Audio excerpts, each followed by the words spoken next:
I think it's a good move for the league. I think Chris is an intelligent guy. He's got a great mind for the game, and I think it's a good move. I think the more ex-players that you can get in the game that understand the game.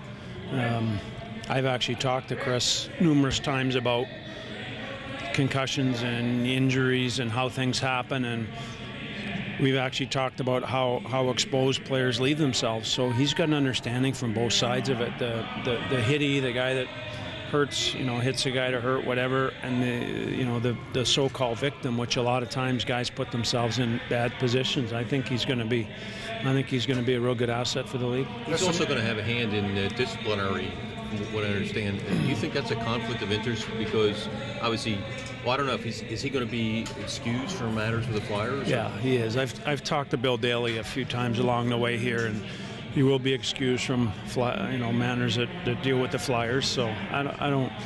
Chris is not going to play anymore.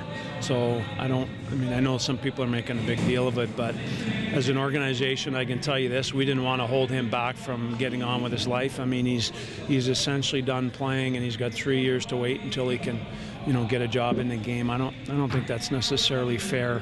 I mean, obviously he's under contract, and that's a choice, but for us to hold him up, it's just not the right thing to do. You guys still pay him then for the next 3 years? Was there ever a point in the process where anything other than him staying on LTIR was going to happen? Well, I tried, but in the end, it's status quo. So it doesn't hurt us. It doesn't help us. Was there ever a point in the process where it might have hurt you, where they might have forced him to retire? In which case, that would have. No, that wasn't discussed. I mean, obviously, they wouldn't have had our blessing if that was the case. Bill was great. He asked me about it. We talked about it, like I said, numerous times. And in the end, the league wanted to hire him, and we certainly weren't going to hold them back or hold Chris back from getting on with his life. But did you say to him, so long as we don't get penalized financially, I have no problem with this? Well, no, actually, I tried to get him off our cap. Right? Well, that would have required an amendment, a CBA amendment. Correct. I mean, did you? He couldn't do it because of the rules. But you did try for that? Of course. There's some people in the national media that are criticizing this. The NHL's hiring a guy that crossed the line and at times was called a dirty player at times, and now he's in charge of discipline. What's your feeling on that?